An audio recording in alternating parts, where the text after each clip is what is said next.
The sun was beginning its slow descent over the Montana plains, the sky painted in strokes of amber and crimson.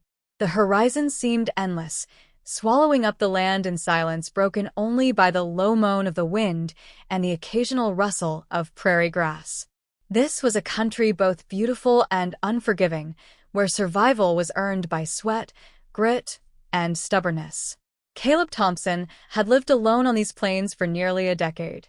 His ranch stretched across rolling acres of dry pastureland, dotted with grazing cattle and framed by weathered fences that leaned under the weight of time. To the few townsfolk who knew him, Caleb was the picture of resilience, a widower who rose before dawn, worked until his hands bled, and returned each night to a house too quiet for comfort. He carried loneliness like another piece of gear on his belt, unspoken but always present. Life on the frontier demanded toughness, but it also left room for ghosts. Caleb's ghost was the memory of his late wife, a woman he had loved fiercely and buried too soon. The house they had built together now echoed with emptiness, and though the land provided for him, it offered no balm for his hollow heart. He had resigned himself to solitude, believing it easier to endure silence than to risk another loss. It was on one of his rare trips into town that Caleb's life took an unexpected turn. The settlement was small, little more than a main street lined with a saloon, a general store, a blacksmith's forge, and a scattering of houses. Dust clung to every surface, stirred up by wagon wheels and boot heels. Men drank to forget their troubles. Women gossiped to fill the hours. Children played in the dirt. It was the kind of place where secrets didn't last long, and yet cruelty could be hidden in plain sight. That evening, Caleb stopped at the mercantile to purchase seed. He had no intention of lingering, but raised voices drew his attention to the street outside. A crowd had gathered near the saloon, their expressions a mix of amusement and discomfort. At the center of the commotion was a man, broad-shouldered, red-faced, his shirt stained with liquor. He was shouting, his words slurred but venomous. Beside him stood a woman, her dress torn, her face bruised, clutching 3 small girls to her skirts. The children were thin, their eyes wide with fear, each no older than 7. The man spat on the ground and bellowed accusations that rang cruel against the night air. "She gave me nothing but girls," he snarled, shoving the woman so hard she stumbled. 3 daughters, and not a son among them. "Useless," cursed woman. The crowd murmured, some shaking their heads, others smirking as if the scene were entertainment. No one stepped forward. No one offered her a hand. Caleb felt something inside him tighten, a coil of anger wound around his ribs. He had seen hardship before, but never had he seen a woman beaten in public for the crime of motherhood. The woman straightened slowly, her lips pressed into a thin line. She did not weep, though her cheek bore the mark of her husband's strike. Her daughters clung tighter, their small faces pressed into her side. She whispered soft reassurances, her voice low and steady despite the fury raining down on her. Caleb's boots carried him into the circle before he had even thought it through. The drunkard turned, sneering at the interruption. "What's this? The lonely rancher thinks he can play hero?" the man jeered. "Best keep to your cattle, Thompson. This here's my wife, my property, and I'll treat her as I see fit." The words struck Caleb like sparks against tinder. Property. He looked at the woman, frail, trembling, yet standing tall, and something shifted in him. He saw not property, but a person desperate for dignity, for safety, for a chance at life beyond fists and insults. "You lay another hand on her," Caleb said, his voice steady as stone, "and you'll answer to me." The crowd stilled, the drunken man bristled, but Caleb did not falter. He had faced storms that threatened to tear his ranch apart, wolves that circled his livestock in the night. This was no different. Some battles demanded to be fought.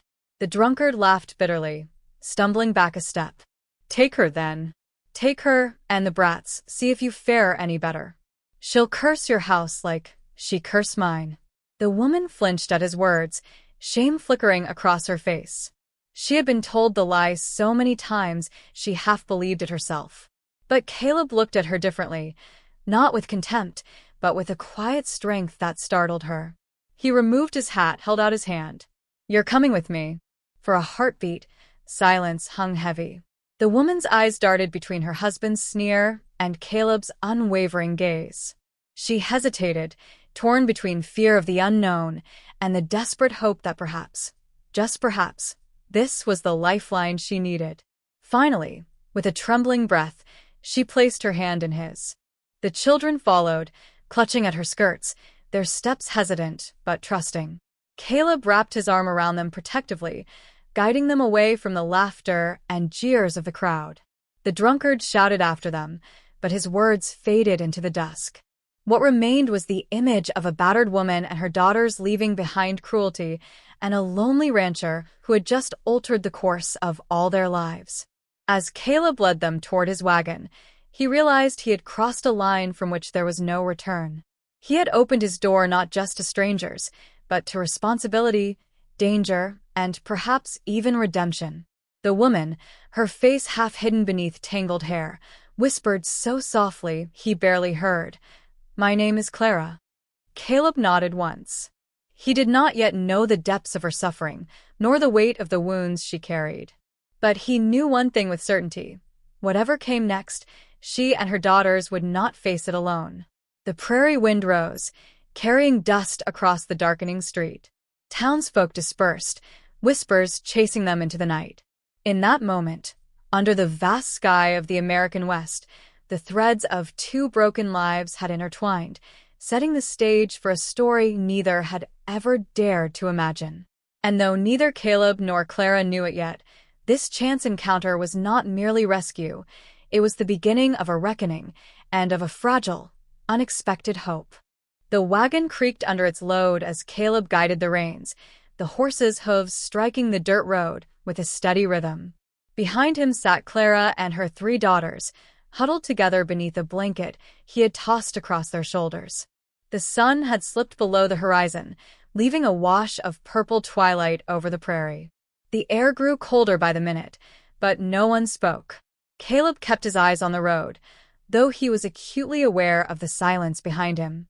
It was not the easy quiet he was accustomed to on his ranch, but a heavy one, burdened with fear and uncertainty.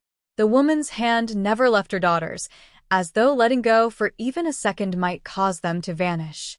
At last, the youngest girl, no more than 4, whimpered softly. Clara pulled her close, whispering gentle reassurances. Caleb caught fragments of the words, promises that they were safe, that no harm would come tonight. Her voice was soft but carried a strength that startled him. This was not a woman broken beyond repair. She was a mother clinging to the last scraps of courage for her children's sake. The ranch appeared in the distance after several hours, a modest house built of timber, its roof weather-beaten but sturdy, flanked by a barn and wide, empty fields. When the wagon rattled to a stop in the yard, Clara's eyes swept over the place. It was plain, almost bleak, but there was no malice in its lines. To her, even such stark simplicity looked like sanctuary. Caleb climbed down first, extending a hand to help her, but she hesitated. Pride stiffened her spine, suspicion narrowed her gaze. She did not want to trade one master for another. Slowly, she lifted her daughters from the wagon, keeping them close. Only after they were safely on the ground did she accept his hand, and even then, only briefly. Inside, the cabin bore the marks of a solitary life, furniture sparse but well cared for, the scent of wood smoke lingering in the hearth. Clara's daughters clung to each other, their wide eyes drinking in every detail. Caleb busied himself with the fire, adding logs until warmth filled the room. He placed a pot of stew, left over from his midday meal, on the stove to heat. "Food'll be ready soon," he said, his voice quiet. Clara nodded but did not sit. She hovered by the wall, as though unsure whether she belonged. Her daughters nestled around her legs, watching Caleb with wary fascination. The meal was eaten in silence. The girls accepted their bowls hungrily, their tiny hands trembling from both cold and exhaustion. Clara ate little, though it was clear she had gone hungry before. Caleb didn't press her. He simply set his own bowl aside when she did, a gesture of respect rather than command. Later, When the children had dozed on a quilt near the hearth, Clara finally spoke. Why? Her voice was low, brittle. Why did you bring us here? Caleb leaned back in his chair, studying her carefully. Because no one else would. Because a man ought to know when to step in. She shook her head. Men don't do things without wanting something in return. The bitterness in her tone carried years of disappointment. Caleb did not flinch. I don't want anything you don't want to give. You'll stay as long as you need. No debt. Her eyes lingered on him, searching for deception. Finding none, she looked away, but some of the tension in her shoulders eased. The following days brought small routines. Caleb tended his cattle and mended fences, while Clara and her daughters settled into the cabin. She cooked meals from his stores, washed clothes, and kept the house tidier than it had been in years. It was not servitude but necessity. Idle hands only sharpened worry, and work gave her focus. Yet, mistrust lingered. She avoided meeting his eyes, and when he spoke, she answered in clipped words. He did not press her for conversation. He knew trust was not built in days. The girls, however, adapted more quickly. They followed Caleb into the barn, curious about the horses and fascinated by the newborn calves bawling in the pasture. He showed them how to scatter feed, how to hold out their small hands for the horses to sniff. Their giggles echoed through the barn, startling Clara, who realized with a pang that she had not heard such sounds in months. But peace was fragile, and whispers from town began to seep into their lives. On his next trip for supplies, Caleb felt the weight of stares. Men muttered that he had stolen another man's wife, that Clara carried a curse for bearing only daughters. Some mocked him for taking in a broken family, saying loneliness had finally driven him mad. Caleb ignored them outwardly, but their scorn clung like burrs. He had endured loneliness for years, but this was different. Now he bore responsibility not just for himself, but for Clara and her girls. He returned to the ranch with his jaw tight, unwilling to let their cruelty infect the fragile trust beginning to grow. Clara sensed it anyway. One evening, as they sat in the glow of lamplight, she asked softly, "They'll come for me, won't they? My husband, his brothers, they won't let me stay gone." Caleb looked at her steadily. "They can come, but they'll find no welcome here." For the first time, her eyes met his fully. She studied the lines of his face, the certainty in his tone. There was no arrogance there, only quiet resolve. Something inside her shifted, though she would not admit it yet. That night, when the children slept, Clara lingered at the window. The land stretched dark and endless, the stars bright above.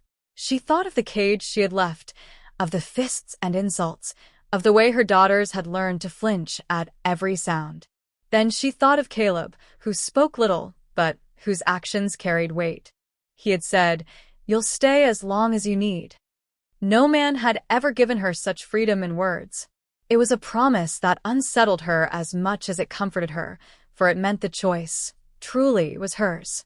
When she finally turned from the window, she saw Caleb dozing in a chair by the fire, his hat tipped low, rifle resting against the wall within reach. It struck her that he was not just protecting his land now. He was watching over them. Clara lay beside her daughters, pulling them close. Her body was weary, her spirit scarred, but for the first time in years, she slept without fear of what the morning might bring. And though dawn would carry with it new challenges, perhaps even new dangers, she sensed the truth already. Her life had taken a turn, and there was no going back to the world she had left. Morning sunlight poured through the small cabin window, spilling across the wooden floor and chasing away the shadows of the night. Clara stirred, half expecting the day to greet her with shouting or harsh commands, but instead she heard only the gentle clatter of Caleb moving about the kitchen. The scent of coffee and fresh cornbread filled the room, mingling with the warmth of the fire he had stoked before dawn. It was a small thing, perhaps, but to Clara it was a marvel, waking without dread. For years she had measured mornings by the sound of boots hitting the floorboards, by the slam of a door, by the quick calculation of how to avoid a blow. Now, her first thought was that her daughters were safe, their breaths even beside her. That, she realized, was a kind of healing in itself. The girls adapted quickly to life on the ranch. They rose early, fascinated by chores that once would have seemed burdensome. The eldest, Anna, learned to carry pails of water without spilling a drop.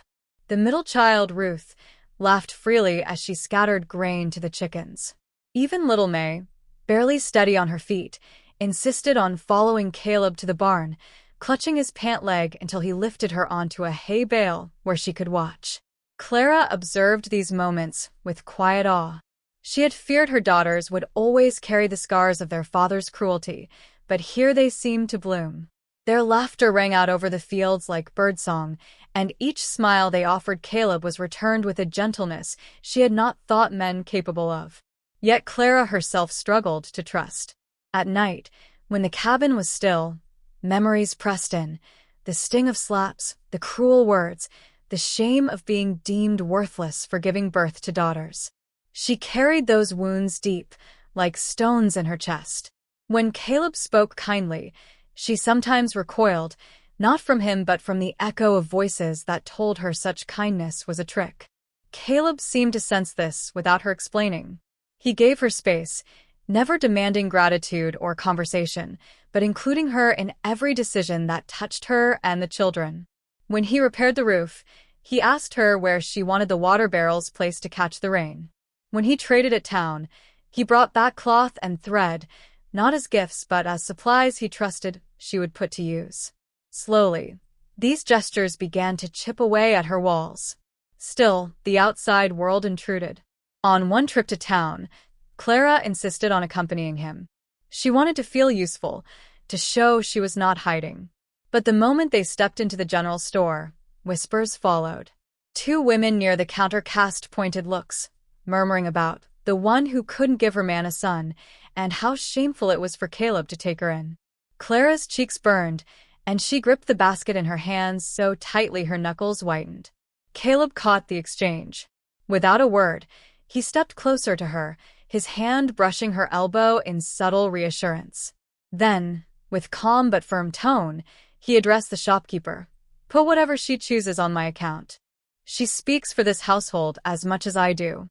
The shop grew quiet. Clara stood taller, though inside her heart hammered. For once, someone had not silenced her or dismissed her. Instead, Caleb had given her voice weight. It was a small battle, but it left her trembling with a mix of fear and gratitude. Back at the ranch, she stitched clothing for her daughters, her hands steady with purpose. For years, she had sewn in silence, the sound of the needle punctuating nights of grief. But here, she sewed with hope, imagining futures for her girls that were not bound in shame. Caleb praised her skill, not with idle flattery, but with genuine respect. "You've a gift," he told her one evening, examining the dresses she had made. "The kind of gift this place has been missing." Her throat tightened, but she managed a quiet, "Thank you." It was the first time she had spoken to him without defensiveness, and the simple exchange marked a shift neither could ignore. As spring stretched into summer, Clara found herself working beside him in the fields. At first, she only watched, but soon she learned how to guide a plow horse, how to mend a fence, how to tie a proper knot. Her skin darkened under the sun, her muscles strengthened, and with each new task mastered, she reclaimed a piece of herself that had been buried under years of subjugation. The children thrived as well. Anna began reading from an old Bible Caleb had kept, her voice halting but determined. Ruth chased butterflies through the tall grass, her laughter filling the air. May followed both sisters, her hair tangled and her cheeks smudged with dirt, but her smile wide as the sky. Caleb, for his part, grew accustomed to the sound of life in his home. Where once his evenings had been filled only with the crackle of fire and the groan of wood, now they rang with children's chatter and Clara's quiet hum as she worked. It softened something inside him he had long believed hardened forever. But healing did not erase conflict. Clara still feared the day her husband might come to reclaim what he saw as his. Each time a rider appeared on the horizon, her body stiffened, ready for violence. Caleb assured her he would stand against any who threatened her, but she knew that standing against one man often meant standing against an entire family, or even a town that chose to side with blood ties over justice. One evening, after the children were asleep, she confessed her fear. If he comes, he'll bring others. He won't fight fair. And I can't ask you to risk everything for us. Caleb looked at her, the firelight casting shadows across his worn face. You didn't ask, he said simply. But I've chosen. That's enough. Her eyes stung with tears she hadn't expected. She turned away quickly, but his words settled deep, like roots anchoring her to soil she had not believed could be hers. The transformation was not sudden, not a single moment of revelation, but a gradual weaving of trust, respect, and shared labor. Where once she had flinched at a raised voice, she now found herself laughing at Caleb's dry humor. Where once her daughters had hidden behind her skirts, they now ran freely across the fields. And though the shadow of danger still loomed, Clara realized she was no longer merely surviving. She was healing. And in that healing, a new life was taking shape, one built not on fear, but on choice, dignity, and the quiet strength of a man who had shown her what safety could mean. For the first time in years, she allowed herself to imagine tomorrow not with dread, but with cautious hope. The summer sun was sinking low, casting a bronze glow over the prairie when Clara first sensed the unease in the air. Caleb had been working in the pasture, the girls playing nearby, when a cloud of dust rose on the horizon. It was not the dust of cattle nor the breeze stirring the earth. It was the dust of riders approaching. Clara's heart clenched. She knew before Caleb even looked up that her past had arrived at the gates of her fragile peace. Her husband. For men rode toward the ranch, their shapes growing clearer with each stride of their horses. At the center rode her husband, broad-shouldered, his face twisted in the same cruel sneer she remembered too well. His brothers flanked him, and another man she didn't recognize carried a rifle slung over his back. The girls ran to her side, sensing the change in her body. Clara's hands trembled as she gathered them close. For weeks, she had lived with the dread of this moment, and now it was here. Every muscle screamed to flee, yet there was nowhere to run. Caleb wiped his hands on his trousers, calm as ever, and stepped forward to meet the riders. His presence was steady, unyielding, like the fence posts that held the land in place. He did not shout, did not brandish a weapon. He simply stood, shoulders squared, as if the ground itself had chosen him to defend it. Her husband reined in hard, the horse snorting under the sudden pull. "That's my wife you've got there," he barked. "And my children. You've no right to keep what's mine." The words cut through Clara like a lash. She had been called many things, but never truly seen as a person. Even now, to him, she was property. Caleb's jaw tightened, but his voice was level. A man forfeits his claim when he raises a hand against the people he swore to protect. She's no possession. Not yours, not anyone's. A murmur rippled through the men behind her husband. They hadn't expected resistance spoken with such quiet certainty. Her husband spat in the dirt. "You think you can shame me, rancher? You think you can stand in the way of blood?" Caleb's eyes narrowed. "I don't care about shame or blood. I care about what's right. And if you want to cross this line, know that I'll fight you with everything I've got." The standoff stretched like a taut rope, ready to snap. Clara's breath caught in her throat. For years she had borne the weight of this man's fists and words, shrinking smaller with every blow. But now, watching Caleb stand unarmed yet unafraid, something stirred within her. A flame long smothered sparked to life. Before she realized it, she stepped forward. Her daughters clung to her skirts, but she moved anyway, standing beside Caleb. Her husband's eyes widened, not with guilt but with outrage. "Clara," he snarled, "get back here. You belong to me." Her voice trembled at first, but then grew stronger. "No. I never belonged to you. I am not a thing to be owned. I am a woman, and these are my children. Not your property, not your legacy to twist. We are free of you." The words seemed to hang in the air, shocking even her. Her husband's face purpled with rage, and he moved to dismount, but Caleb stepped forward, hand hovering near his rifle. His voice was steel. Leave. Now. This land won't welcome your cruelty. And if you set one foot closer, you'll regret it. The other men shifted uncomfortably. One of the brothers muttered something about not being worth the trouble. Another tugged at his reins. Slowly, grudgingly, the group began to turn. Clara's husband lingered a moment longer, his glare burning into her, but even he seemed to understand the tide had shifted. With a growl, he wheeled his horse and rode off, the others following. When the dust finally settled, Clara realized she was shaking. Caleb placed a steadying hand on her shoulder, grounding her. She looked up at him, gratitude flooding her eyes, but also something deeper, recognition. Not of a savior, but of a partner.